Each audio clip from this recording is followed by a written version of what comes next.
Hi, this is Mr. Mac.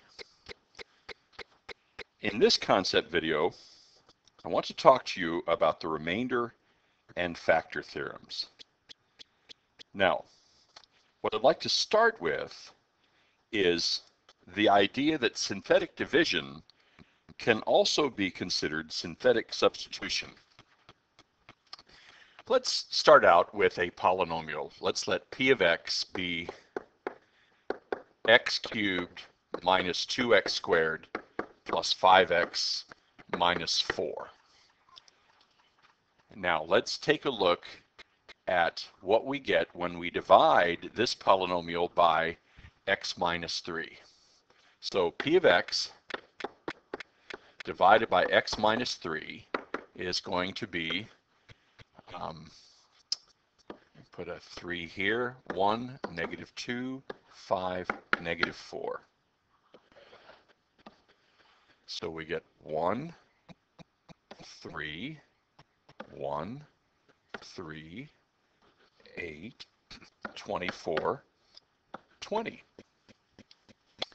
So in synthetic division, p of x divided by x minus 3 would be x squared plus x plus 8 plus 20 over x minus 3. Now, let's go back and ask ourselves, what would be the answer if we wanted to know, or what would be the value of p of 3?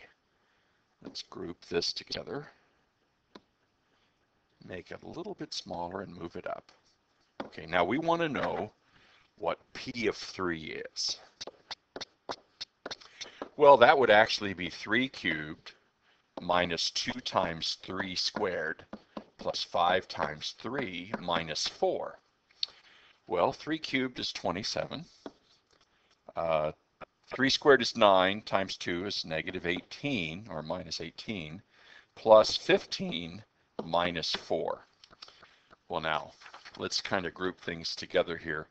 Minus 18 plus 15 is minus 3. Minus 3 minus 4 is minus 7, so 27 minus 7 would be 20. Now, I'd just like to point something out to you at this particular point. This 20, look at that. There's a 20 also. Now, how can we look at this? Well, see, what we could do is we could say there's another way of finding p of 3. And let's just do this. See, p of 3, there's a polynomial. Let me grab this polynomial and clone it. We'll move it down here. Now we want to look at p of x again. See, if I wanted to, I could write p of x in a kind of a strange way. I could say, all right, what I'm going to do is I'm going to group these three terms together and factor out an x. So we have x times x squared minus 2x plus 5, and then minus 4 out here. See, the x is only being multiplied by the first three terms. But inside here, if I wanted to, I could group these two terms together and pull out an x. And that would be x times x minus 2 plus 5 minus 4. Now, if I asked for p of 3, what I could do is I would say, all right, I will take the, let's see, I will take the 3 and subtract 2.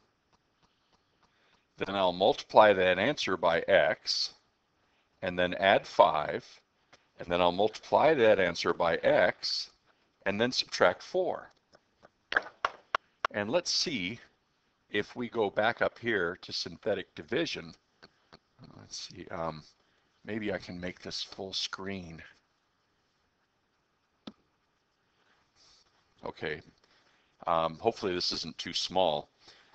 See, if you go back up here to synthetic division, what I did was I took 3 and I subtracted 2, took the x, 3, and subtracted 2, and got the answer. Then I took that answer and multiplied it by x again, multiplied it by 3, and then I added 5 to that. That's right here.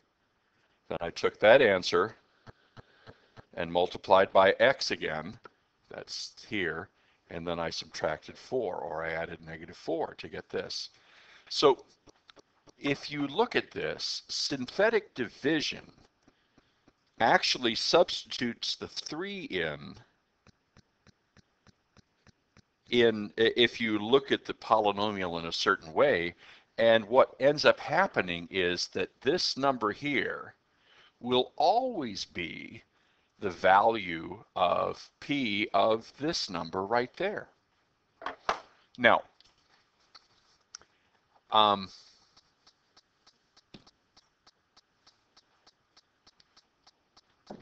let's go back to the regular view here.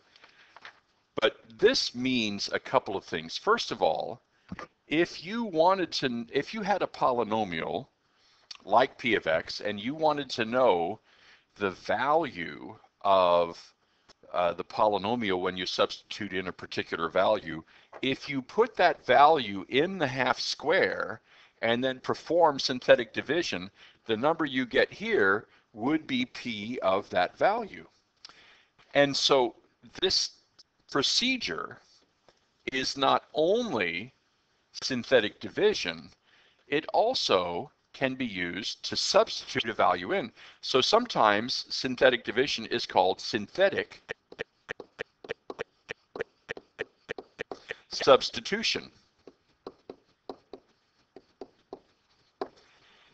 because we can put values into a polynomial, use synthetic division, and then the last number we get underneath the line to the right is p of that, the polynomial of, well, the functional value of the polynomial at the value that we had in the half square, or in other words, p of 3, p of whatever.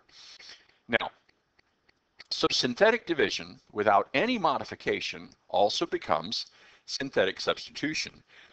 But what that means then is that the remainder, when you divide by x minus 3, is equal to p of 3. And that is a statement of the remainder theorem, which is a very important theorem in mathematics. So let's just go down to the bottom here, extend the page a little bit, and say it formally. P of C is the remainder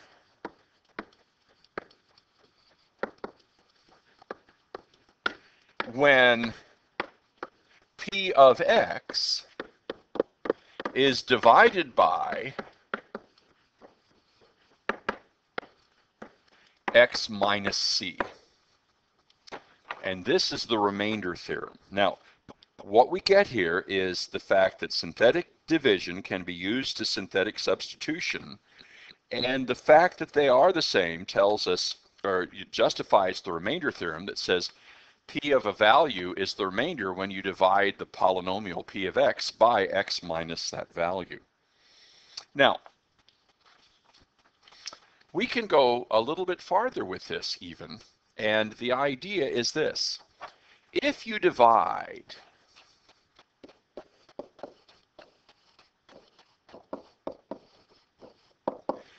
polynomial p of x by x minus c, and the remainder is 0,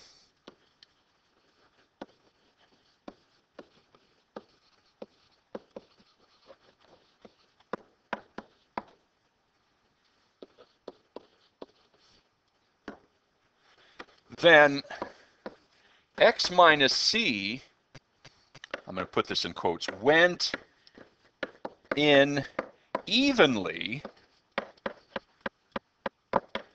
to p of x, right?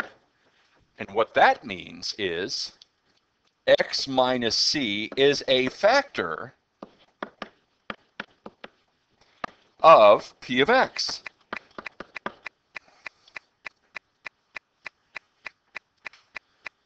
So if P of C equals 0, then x minus c is a factor of P of x. And this is a statement of the factor theorem.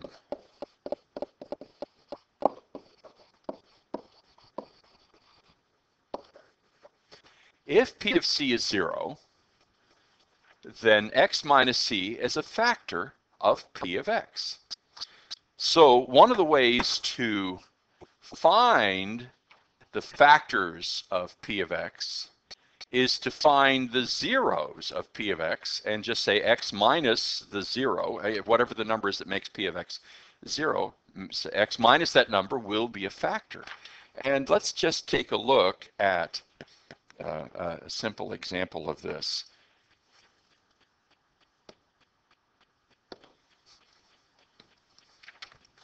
Okay, let's imagine that P of x is x cubed plus 3x squared minus 4x minus 12. Now, if we are looking for factors of P of x, we might say, well, what happens if we put negative 3 in? Well, negative 3 cubed plus 3 times negative 3 minus 4 times negative 3 minus 12. That would be negative 27, this is squared here, plus negative 3 squared is 9, 3 times 9 is 27, plus 12 minus 12. Notice, negative 27 plus 27 is 0, plus 12 minus 12 is 0, so we get 0. So now P of negative 3 is 0. Now the factor theorem tells us then that x minus negative 3, or x plus 3, is a factor of P of x. Now, what we want is all the factors of P of x, and so far what we have is one of them. Now, let's take a look at a number here. This is just a little aside, if you will. If I wanted to find all the factors, all the prime factors of a number. Let's say I want to find all the prime factors of I don't know, 132. And if I look at this and you look at this and you say, well, I know that 2 is a factor of 132. So 2 is one of the factors. Now, would I look back in 132 for other factors? Actually, I wouldn't. What I would do ordinarily, and what you probably would do automatically, is you would divide the 2 into the 132, and you would get another number. In fact, I think in this case we get 66. Now, you would look in 66 for more factors, right? And it's very important that you do that, because notice in 66 there's another factor of 2, and that wouldn't have been obvious if you had gone back to 132 and looked for factors, because you already found the 2, right? Well, there's actually another one. So you could get another 2 out of there, and you would divide 2 into the 66 and you'd get 33, and then you'd say, well, there's got to be a factor of 3 as well, and 11, and you would say, well, there aren't any more. So the factors of 132 are 2 times 3 times 11. But what you do is you take once you find a factor, you divide it into the number you're trying to factor, and you get a new number, and you look for more factors in that new number. Okay, now in mathematics, what we're going to do if we find that x plus 3 is a factor of x cubed plus 3x squared minus 4x minus 12, is we're going to divide x plus 3 into that, and then we're going to look at the answer that we get for more factors. Now, in this venue, we call the answer that we get when we divide x plus 3 into that polynomial the depressed polynomial. Now, this doesn't have anything to do with it needing to see a psychologist. This is just the fact that it's going to have a degree 1 power less, and the factor that we already found has been taken out, so any more factors we find will be additional factors of the polynomial. So let's go ahead and do that in this particular case. I'm going to, what am I going to do? I'm going to clone this and move it down to the bottom here. And we're going to divide this by x plus 3.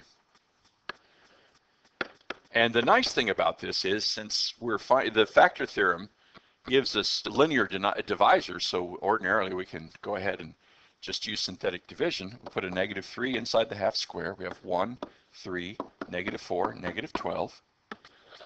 And we bring down the 1, that's 3, -3, 0, 0, -4, 12, 0. So we find the answer is remember again, now this 1 represented x cubed, so this one right here represents an x squared. We get x squared plus 0x minus 4. And we know that that is the depressed polynomial when we divide p of x by x plus 3, and its factors are x plus 2, x minus 2. Now we could continue looking for zeros, but since it's a quadratic polynomial and we know how to factor that one, we can write those. And so in this case, the factors of p of x are x plus 3, x plus 2, and x minus 2.